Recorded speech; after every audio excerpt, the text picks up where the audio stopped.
Bienvenue à tous dans un nouveau documentaire des Bros of Decay. Je suis Leslie, et aujourd'hui, je vais vous guider à travers l'histoire importante du Portugal et l'architecture intacte du XVIIIe siècle. C'est l'un des palais les plus immaculés au cœur de Lisbonne.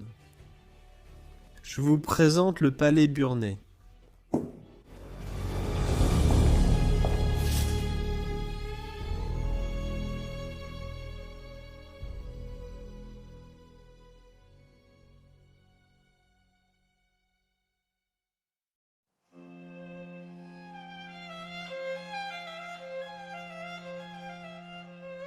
Le palais Burnet, un monument historique dans la capitale du Portugal, remonte à ses origines au XVIIe siècle.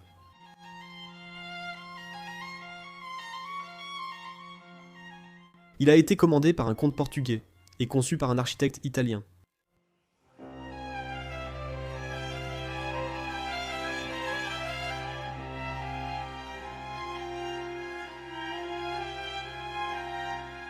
Achevé en 1734, il a servi de résidence d'été à la famille Saldanha, jusqu'à son acquisition en 1879 par un riche homme d'affaires et philanthrope, le comte Henrique Burnet.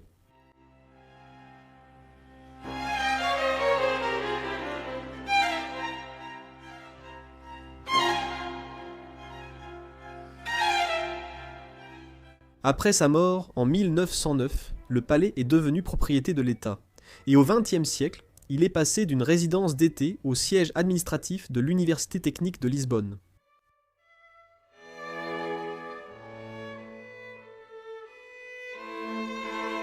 Alors que l'université occupait les lieux, le palais a subi de nouvelles rénovations pour s'adapter à ses besoins, tout en gardant à l'esprit l'importance historique et architecturale du palais.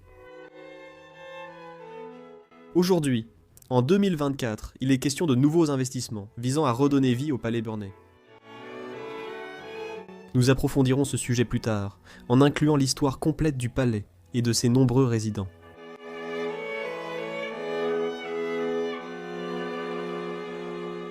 En attendant, le palais Burnet attend sa restauration, alors que les actes de vandalisme et de vol se poursuivent.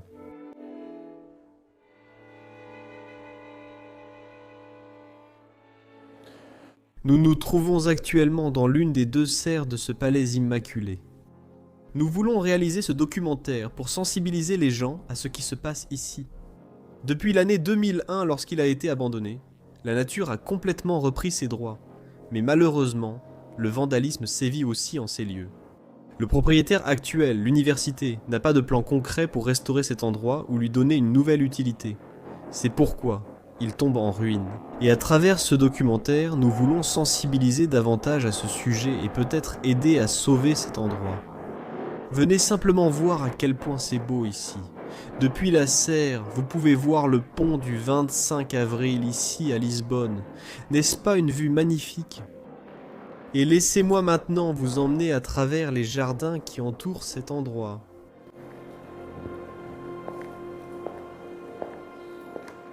Waouh, cette serre est absolument incroyable. Elle devait être spectaculaire à l'époque où elle était encore dans toute son opulence. J'adore ces piliers ici, juste devant. Puis nous entrons dans le jardin. Ici, à droite, on voit l'un des bâtiments. Cet endroit appartient maintenant à l'université. Et ceci, à une époque, était l'un des bâtiments où l'université avait son auditorium, ses salles de classe. Mais il est maintenant complètement abandonné. Faisons une promenade dans le jardin. Et laissez-nous vous montrer les ornements, les statues et tout ce qu'il reste ici. Par exemple, la première chose que nous voyons en entrant dans le jardin, c'est juste ici, une fontaine. À l'époque, l'eau s'écoulait ici, ce qui rendait ce jardin très luxuriant. Mais maintenant, depuis 2001, on dirait qu'il n'a pas du tout été entretenu. Vous avez aussi une vue magnifique depuis le palais d'ici. Nous remontons maintenant l'allée. Vous pouvez probablement imaginer qu'au 19e ou 20e siècle, les gens descendaient ici avec leurs calèches pour assister aux fêtes. Ces fêtes étaient souvent organisées dans la salle de bal, que nous vous montrerons plus tard. Les gens pouvaient aussi se détendre dans les jardins à leur guise. Je vais essayer de me frayer un chemin ici, à travers ce jardin envahi, pour voir les ornements et même les fontaines qui restent ici. À l'époque, il y avait des allées qui traversaient tout cet endroit, mais maintenant tout a été complètement envahi par la végétation. Mais nous voyons notre premier artefact encore debout ici. Une belle statue d'une femme tenant quelque chose, presque en train de tomber. C'est vraiment spectaculaire à voir. Et je m'imagine même avoir un tel jardin au cœur de Lisbonne. C'est vraiment spécial. Voyons comment nous pouvons nous diriger vers la fontaine ici. Je peux déjà la voir du coin de l'œil. Oh waouh, cet endroit est absolument grandiose.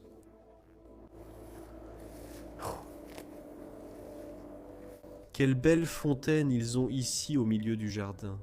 La pièce maîtresse de cet endroit.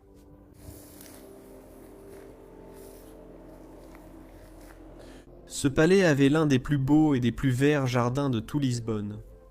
Et vous pouvez imaginer que tout le monde voulait le voir à l'époque. Mais malheureusement, seuls les plus riches parmi les riches étaient invités dans cet endroit. Vous pouvez voir la magnifique façade arrière avec le dôme au sommet et les fenêtres en bas. Nous allons maintenant voir la partie inférieure ici. Nous entrons maintenant dans la zone la plus fréquentée du jardin. C'est ici que les gens sortaient par les grandes portes et faisaient leur première entrée dans le jardin. Ils pouvaient se reposer ici dehors, s'asseoir sur les bancs et simplement passer un bon moment ici. On peut encore imaginer à quel point cette partie du jardin devait être luxuriante à l'époque, avec des fleurs partout, des palmiers au centre, et les bancs où ces personnes pouvaient s'asseoir. Et cela servait aussi aux personnes qui venaient aux fêtes, pour simplement sortir et se reposer un moment. Il existe encore des représentations de l'époque montrant comment les gens s'habillaient et se tenaient ici à l'extérieur, exactement comme la tenue que je porte en ce moment. Ceci est une tenue du début des années 1900 que la plupart des hommes portaient. Qui venait assister à l'une de ces fêtes? Et les femmes portaient bien sûr une belle robe pour aller avec. Ici, au milieu du jardin, il y a aussi une fontaine qui contient encore de l'eau. C'est une pièce magnifique, comme vous pouvez le voir. Les pierres et tout le reste sont encore exposés.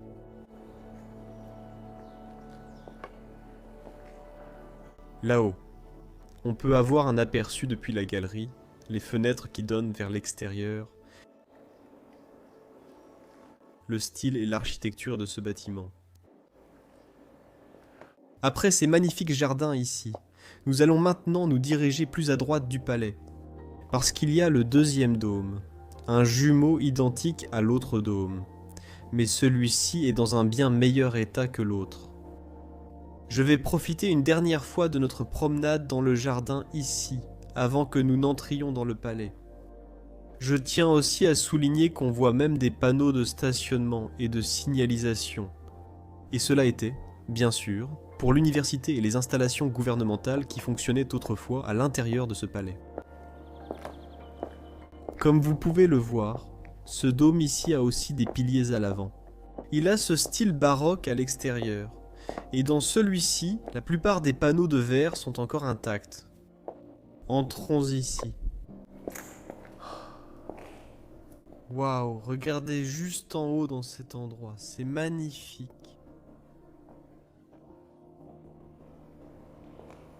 J'aime aussi beaucoup les sols qu'ils ont utilisés à l'intérieur de cette serre. Et à l'époque, il y avait des plantes luxuriantes partout ici, des statues, des plantes, des bancs, pour que les gens puissent s'asseoir. Vous pouvez même voir par ici. Ils ont rendu cette entrée particulièrement extravagante, avec un blason là-haut et une couronne au sommet. Et cette porte, ce passage ici, mène directement à un endroit très spécial à l'intérieur du palais. C'était autrefois le théâtre de cet endroit.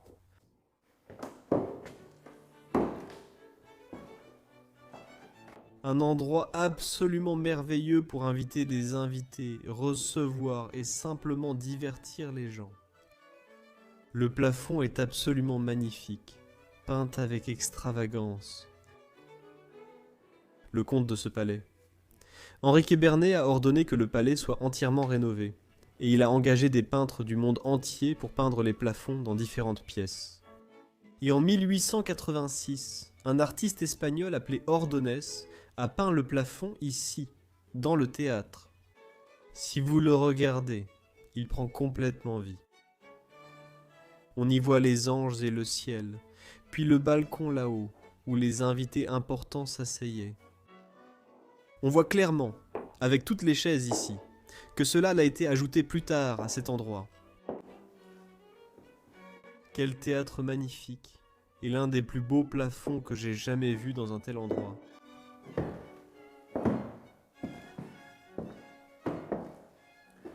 Depuis le théâtre, vous reviendriez dans la serre, et cet endroit mènerait à plusieurs accès à l'intérieur du palais.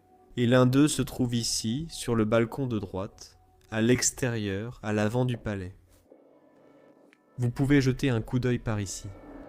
Et d'ici, nous pouvons voir la grande tour sur la gauche, ainsi que les nombreuses statues devant le palais.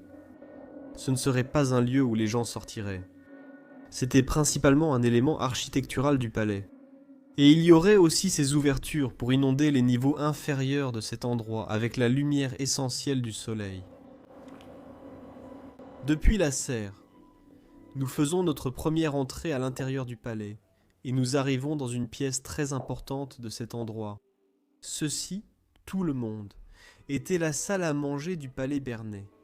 Mais il y a aussi un grand médaillon au plafond, peint en 1886 par un artiste portugais nommé Malo. Une pièce magnifique, tout comme celle du théâtre. Heureusement, une partie s'est détachée, mais la plupart est encore intacte. Et aussi, les boiseries ici sont absolument fascinantes. À l'époque, cette pièce était remplie d'œuvres d'art, de porcelaine précieuse et d'objets très rares. Mais en 1936, lorsque les héritiers ont hérité de ce palais, ils ont tout vendu et le gouvernement en a acquis une partie et l'a placée au musée national. Ce que nous pouvons également voir ici, ce sont ces bannières représentant l'époque où les gens venaient ici pour les fêtes. Vous pouvez voir les gens dans leur tenue traditionnelle, tout comme celle que je porte en ce moment. Ça devait être merveilleux d'assister à l'une de ces fêtes. Vous pouvez voir les dames se promener dans le jardin, en train de prendre un verre ensemble, et nous pouvons voir qu'il s'agissait d'une fête dans le jardin en 1907, il y a plus d'un siècle.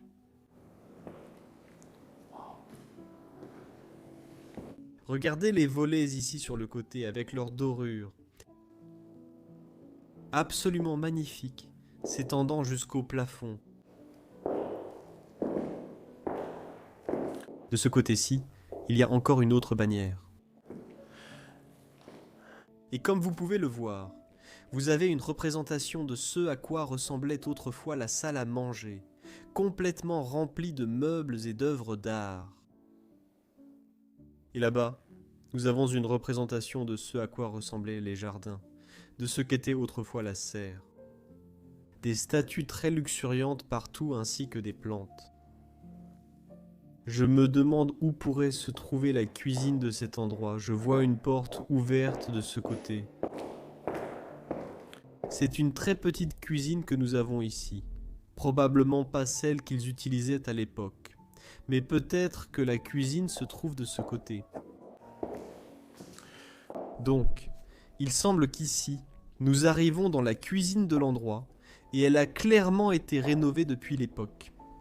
Comme vous pouvez le voir ici sur le panneau où il est écrit Lisbonne, c'était donc la cuisine, la cafétéria de l'université de Lisbonne. Il ne reste plus grand-chose de l'ancienne cuisine qui se trouvait ici, mais c'est ici que les étudiants prenaient leur repas. Et en plus, il n'y a pas grand-chose à dire sur cette cuisine.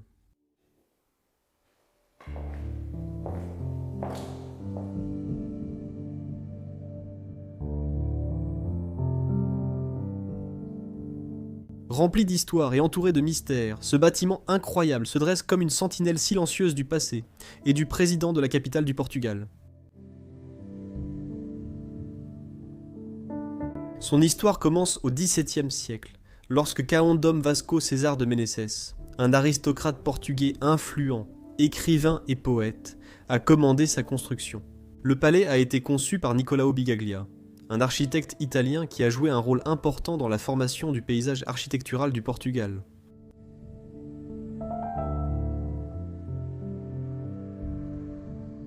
La construction a commencé en 1701 et s'est terminée en 1734. La famille Saldanha, descendante de Dom Vasco César de Meneses, a résidé dans le palais pendant plusieurs générations, l'utilisant comme résidence d'été. Mais en 1879, le palais a subi une rénovation spectaculaire lorsqu'il a été acquis par le comte Henrique Bernet.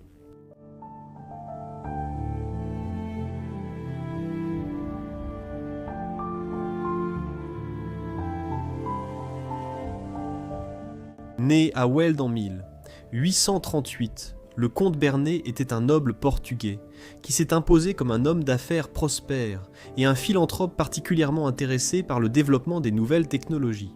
Et il était connu de la haute société portugaise pour son soutien à de nombreuses organisations caritatives et institutions éducatives, servant également comme membre du Parlement et du Sénat portugais.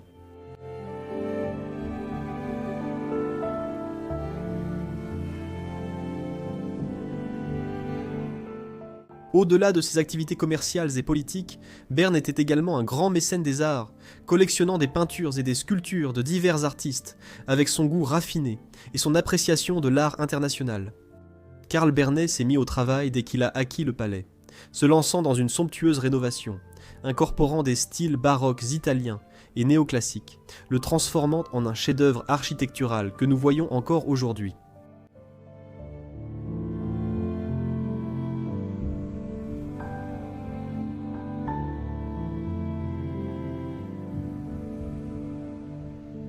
Le grand escalier est devenu la pièce maîtresse du palais, mettant en valeur la transformation d'Opaland.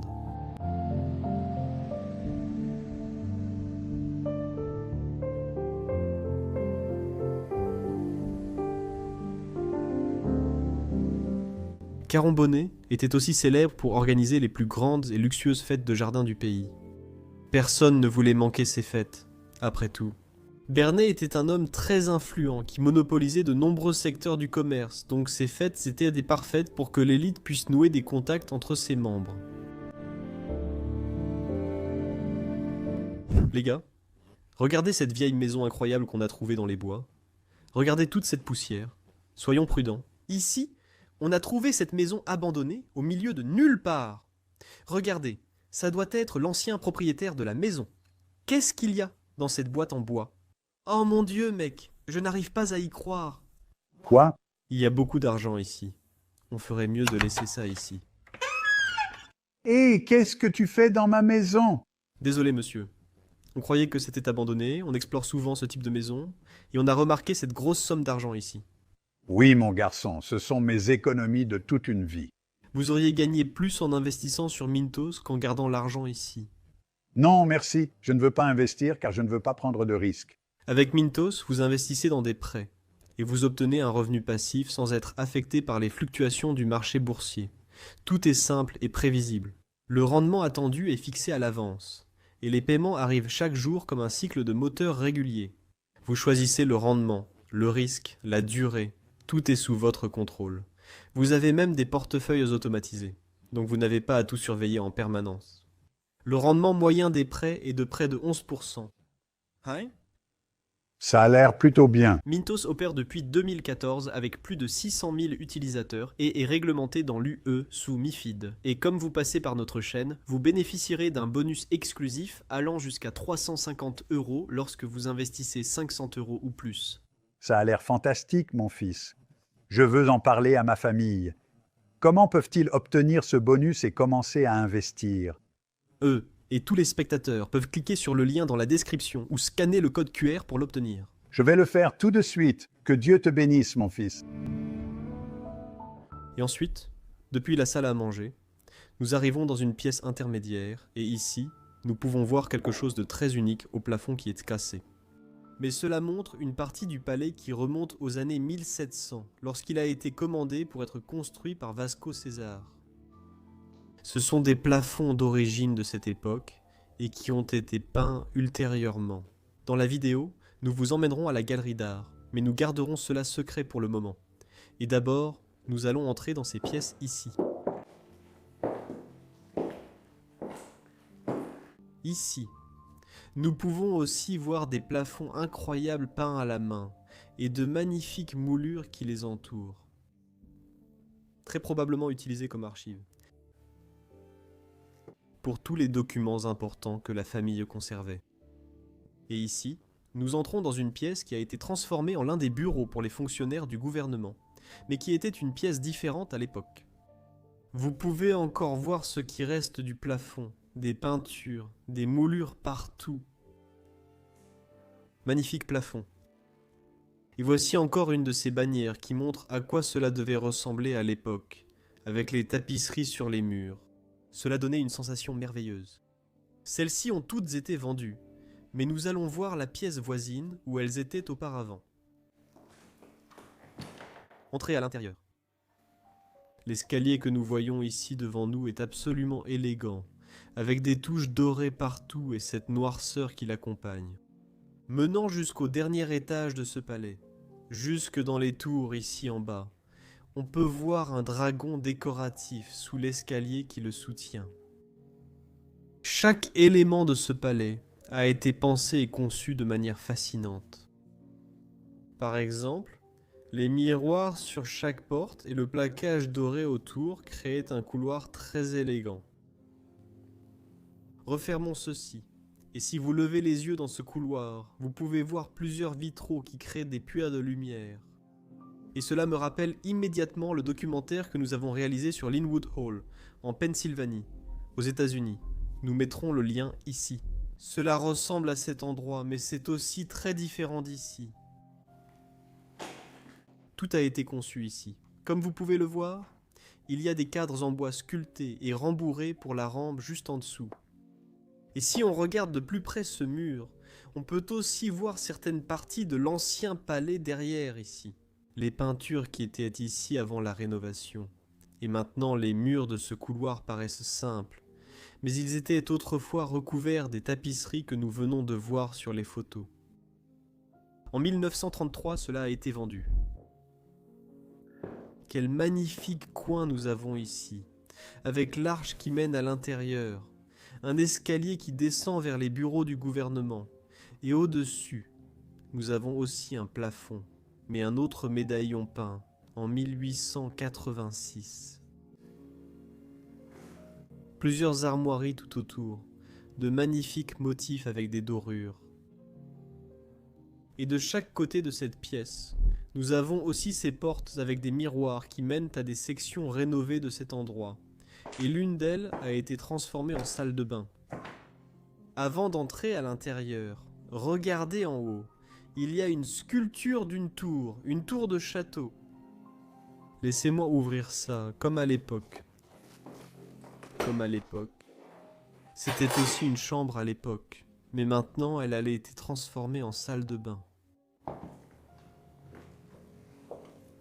Et ici, on peut aussi voir un de ces vitraux qui se trouvait autrefois dans les chambres. Dans le hall d'entrée principal, nous vous montrerons aussi les anciens bureaux du gouvernement situés en bas. Mais d'abord, allons un peu plus loin de ce côté du palais, ce qui nous révèle une autre pièce immaculée. Et c'était autrefois la bibliothèque de cet endroit. Des étagères tout autour. Mais ce qui est le plus incroyable ici, ce sont les peintures magnifiques que nous avons aussi au plafond. Des représentations de paysages au Portugal et à travers le monde. À l'époque, ces étagères étaient remplies de livres, mais elles ont maintenant toutes été vidées. Ici, dans le coin de la pièce, nous avons une sorte de médaillon, et je pense que cela vient de l'université, car il est écrit ici, Professeur Dr Kaeru Damata. Je pense que c'est aussi fait en marbre. Non, j'en suis sûr. Magnifique. Et ici, c'est une entrée vers un espace de bureau. Donc ça servait autrefois de bureau. Comme un bureau pour l'un des employés. Oui, clairement. Institut de recherche scientifique tropicale. Donc, c'est l'une des choses qui restent de l'université. Mais à l'époque, ces pièces étaient utilisées comme une extension de la chambre, comme des dressings. Mais la pièce à côté d'ici est la plus intéressante de toutes, parce que c'était la chambre de Maria, la comtesse de cet endroit. L'une des chambres les plus élaborées de l'époque, comme on peut le voir sur les photos prises ici en 1933. Tout dans cette pièce était autrefois impeccable, et maintenant ce n'est plus qu'un reflet vide. Observez la conception du plafond. Les boiseries tout autour. Et ici, sur les murs, vous pouvez voir le velours qui les recouvrait et qui a maintenant été déchiré. Ces fenêtres, ces volets, s'ouvraient pour révéler la ville de ce côté. Et elle aurait aussi une vue sur le pont du 25 avril. Depuis sa chambre, et juste depuis la pièce ici, elle avait accès à la salle de bal de cet endroit. Et ensuite elle pouvait venir ici, dans la salle Louis XIV, la salle jaune, comme il l'appelait aussi. C'était un espace magnifique dans la maison, avec des chaises tout autour, des rideaux au mur, des luminaires partout. Un magnifique lustre pendait ici au centre, et juste là, sur le mur, il y avait un tableau de Louis XIV qui était accroché ici. Et si vous levez les yeux vers le plafond, vous pouvez aussi voir qu'il est décoré, sculpté en 3D, mais d'une manière vraiment abominable. Et ça, contrairement à la pièce derrière nous, c'est une très grande différence. Vous pouvez voir l'importance de cette pièce par rapport à celle-ci, parce que c'est ce que nous voyons ici. C'était la salle de bal de l'endroit, l'une des pièces les plus importantes de toute la maison, partout sur les murs. Il y aurait des peintures juste ici, dans ces espaces. Malheureusement, comme nous l'avons dit auparavant, cet endroit a été vandalisé, et des vandales ont arraché ces peintures et les ont emportées.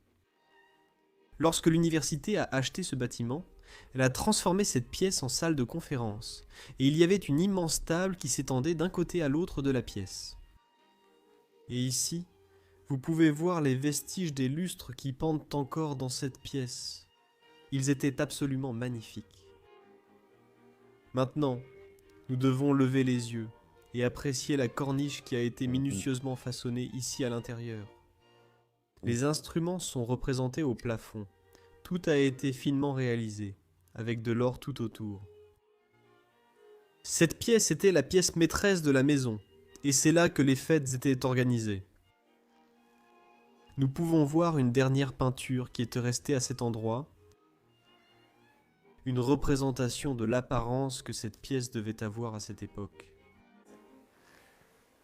Depuis un vase dans les jardins. Voici une autre bannière, regardons-la.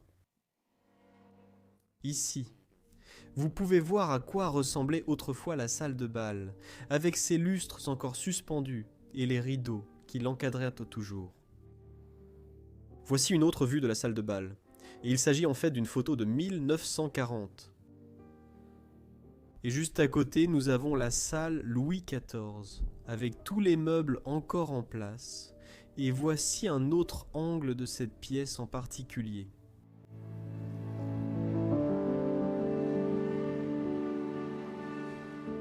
Avançons rapidement jusqu'au XXe siècle, et le palais de Bernay n'est plus une résidence d'été pour les personnes riches et influentes, mais devient le siège administratif de l'Université technique de Lisbonne et de l'Institut de recherche en sciences tropicales. Les vastes salles et la grande cour du palais offraient un cadre idéal pour les activités administratives de l'université.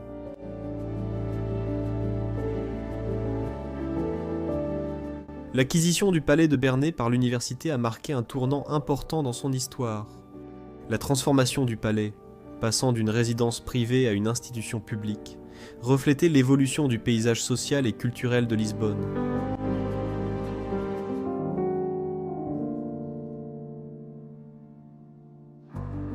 Pendant cette période, en tant que siège administratif de l'université technique, le palais de Berne a subi d'autres rénovations pour s'adapter aux besoins de l'université.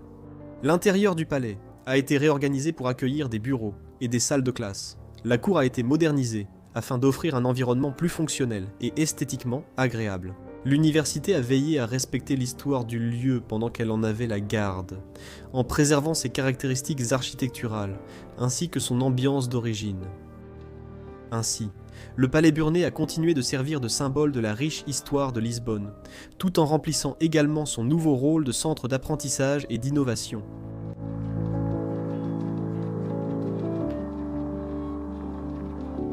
Le palais est resté le siège administratif de l'Université technique de Lisbonne, jusqu'au début du XXIe siècle. Lorsque l'université a commencé à faire face à des contraintes financières, il est devenu de plus en plus difficile d'entretenir le palais.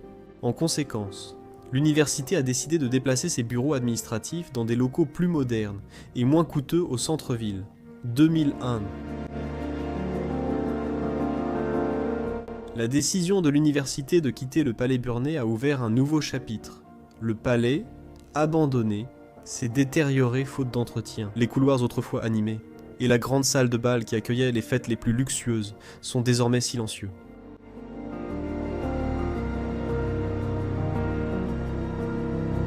Récemment, cependant, en 2024, il a été annoncé qu'un investissement de 16 millions d'euros sera réalisé pour la réhabilitation du palais Burnet, devenant le siège du Musée national d'art ancien, une institution portugaise qui rassemble et expose les pièces les plus remarquables de l'art et des antiquités nationales.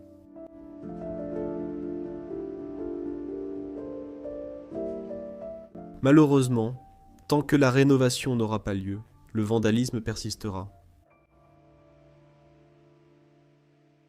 Derrière la salle de bal. Ici, nous entrions dans le salon vert, comme on l'appelait. C'était l'opposé du salon jaune de l'autre côté. Ce n'était pas la pièce la plus élaborée, mais il y avait quelques meubles, quelques statues et un lustre suspendu au plafond. De plus, elle a été entièrement peinte par l'un des artistes en 1886. Encore une fois, une pièce magnifique à l'intérieur de cet endroit, et d'ici, vous pouvez aller plus loin. Il y a encore une autre pièce derrière, et celle-ci, il l'appelait la salle des colonnes. Mais nous avons mené des recherches approfondies, et la fonction de cette pièce nous semble encore incertaine. C'est pourtant, encore une fois, une pièce magnifique, avec des plafonds superbement conçus, et où tout a été pensé. Un grand lustre était également suspendu ici, au centre de la pièce, et elle était entièrement meublée tout autour. Comme vous pouvez le voir, en ce moment, il reste beaucoup de traces des activités du gouvernement à l'intérieur de cet endroit. Ici, nous pouvons voir les colonnes dont cette célèbre pièce tire son nom grâce au plaquage d'or au-dessus. C'est une pièce magnifique, vraiment magnifique. Et là-haut, un autre médaillon peint à la main à l'époque. Vous pouvez également entrer dans la serre à partir d'ici. Voici l'autre point du palais. Et d'ici, nous pouvons aller plus loin puis descendre dans les galeries. Ici, nous avons une autre belle représentation. Roberto Burnet, l'un des fils du comte. Il est assis ici dans la galerie, au moins l'un des héritiers de ce bâtiment. En bas, nous avons une représentation de la galerie elle-même avec toutes ses magnifiques œuvres d'art. Nous allons entrer, et voici le salon d'entrée. Waouh! Et ici en bas, on a même une représentation du salon vert où nous étions juste avant. Il y a encore une pièce magnifique dans cet endroit. Et maintenant, promenons-nous dans cette galerie. À l'époque, les murs étaient couverts d'œuvres d'art. Des statues étaient partout dans cette pièce. La famille exposait sa richesse aux personnes qui venaient ici. Ici, on peut même voir la représentation de la partie inférieure de ce mur. C'était avant la rénovation de cet endroit. Les peintures qui étaient autrefois sur les murs ici. Ici, on pouvait admirer les jardins à travers les fenêtres, profiter de la beauté depuis l'intérieur de sa maison. Des plantes étaient partout dans cet endroit, et même une fontaine jaillissait à l'intérieur. On peut voir que cet endroit se dégrade, les fenêtres commencent à tomber en ruine. Cet endroit a besoin d'aide immédiatement avant qu'il ne s'effondre complètement et ne tombe en morceaux. Voici tout le monde, le hall d'entrée dont je parlais à l'instant. Et à l'époque, il y avait aussi des piliers qui se dressaient ici, mais ils ont apparemment été enlevés. Il faut observer chaque détail dans cette pièce, l'intrigue, la menuiserie que l'on voit sculptée au fil des années. On peut voir des représentations partout, par exemple la tour du château que nous avons vue auparavant, au-dessus de l'entrée de la chambre. Et puis cette pièce elle-même. C'est absolument magnifique à regarder. Sur les murs, il y aurait des tapisseries, des vases et de la porcelaine partout. Il y aurait des bancs tout autour ici, et des plantes transformeraient cette pièce en ce qu'elle était. Si nous regardons par ici, nous pouvons même voir qu'un des morceaux du plafond au-dessus de la porte est tombé. Cela nous permet de voir de plus près l'un de ces châteaux, l'une de ces tours. Celle-ci se trouvait là-haut, la porte dans ce grand portail.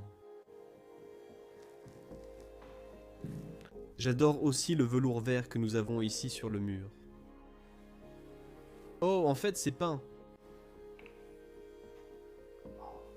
Et donc, sur certaines portes, il y avait des tours de château, et sur d'autres portes, ils mettaient ces lions. Chaque porte est différente.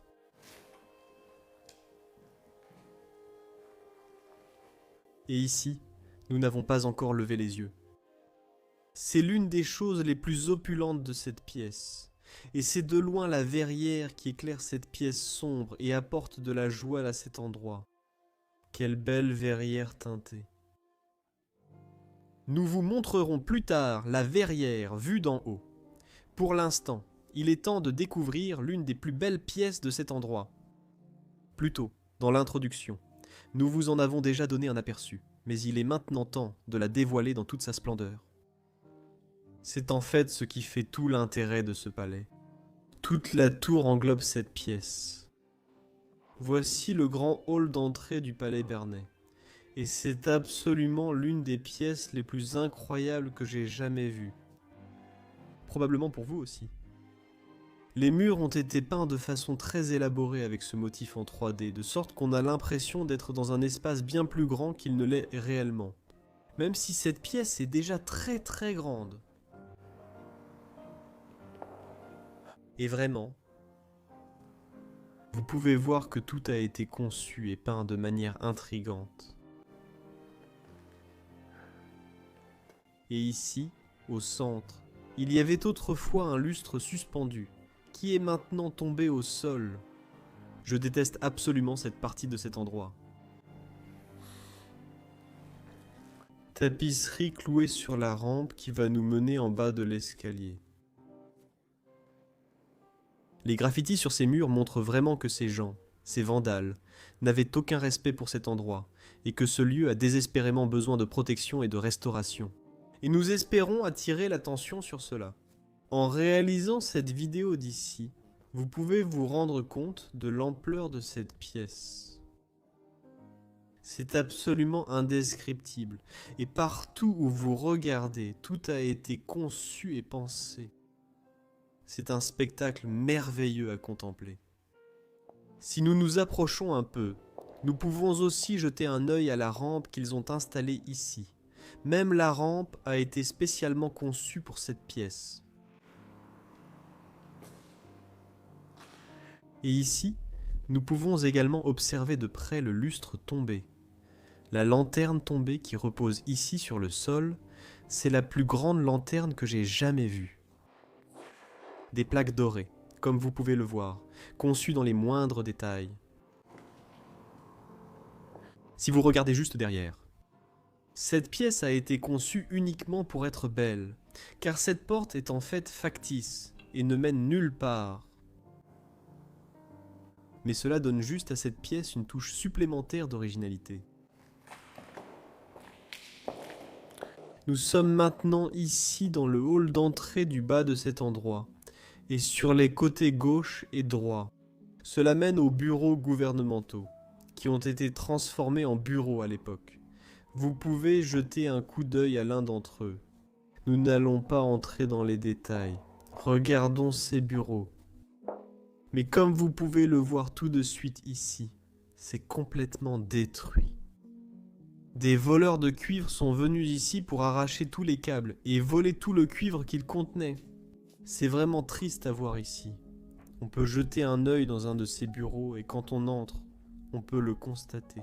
Le gouvernement a installé de nouveaux plafonds. Mais si on regarde en dessous, on peut voir les plafonds d'œil d'origine qui étaient là. Ici, on peut imaginer à quoi ressemblaient ces pièces. Elles devaient être magnifiques, mais elles ont aussi été complètement détruites en les transformant en bureaux. Et maintenant, nous allons vous montrer quelque chose que nous avons déjà promis, à savoir les étages supérieurs, la tour et les puits de lumière. Il faut vraiment faire attention en marchant à l'intérieur de cet endroit. Ici, nous pouvons prendre l'escalier et cela va nous ramener à ces étages. C'est quelque chose que j'attendais depuis longtemps. J'ai hâte de voir ce que ces étages supérieurs réservent dans cet endroit.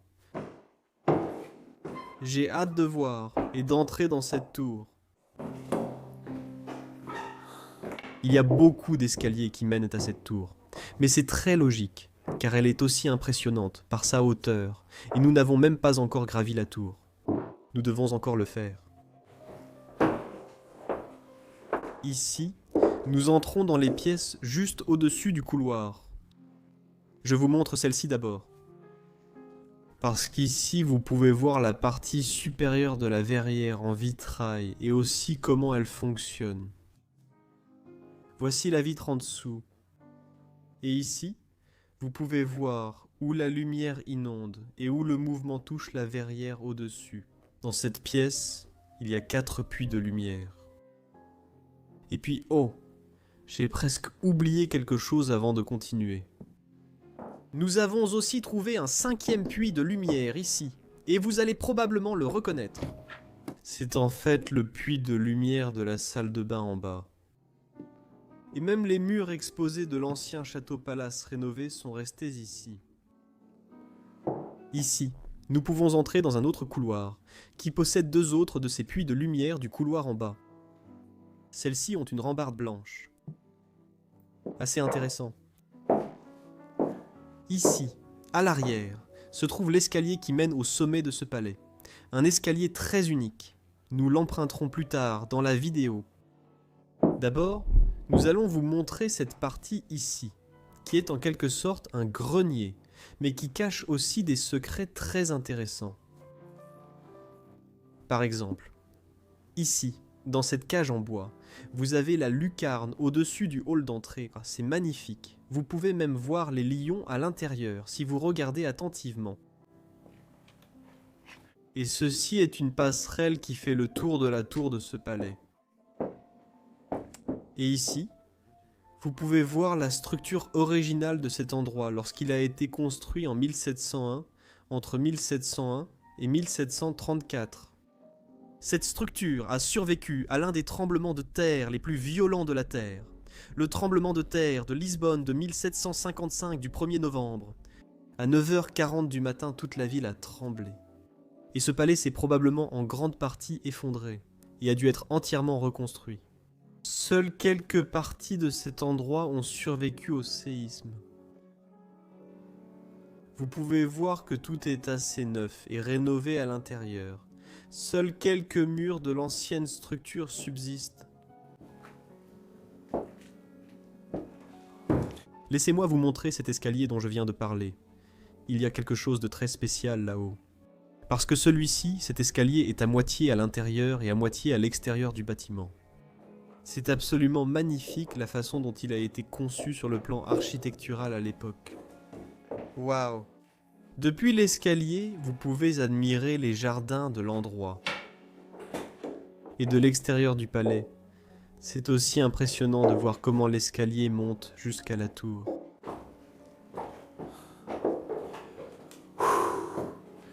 Nous sommes arrivés en haut de l'escalier, et je pensais que nous avions atteint le sommet du palais, mais en fait ce n'est pas le cas. Il y a un autre escalier en colimaçon qui mène tout en haut.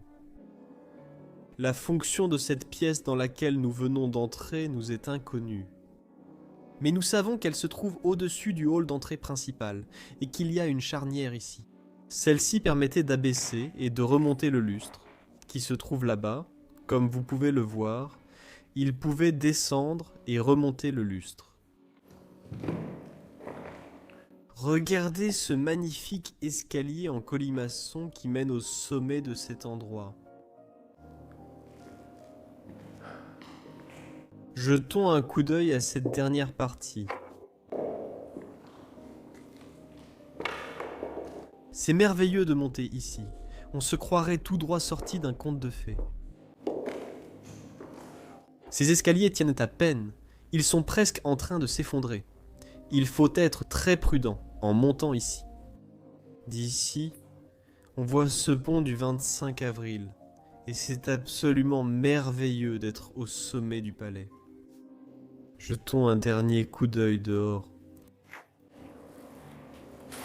Allons dehors et admirons la vue sur les environs de Lisbonne. Faisons le tour du sommet de cet endroit. Ici, vous pouvez voir le pont du 25 avril dans toute sa splendeur. Et nous espérons qu'avec ce documentaire, nous avons sensibilisé à un tel palais. À notre connaissance, aucune collecte de fonds n'existe pour cet endroit. Nous l'avons cependant mis en avant et montré à tous. Peut-être pourrons-nous agir plus tard.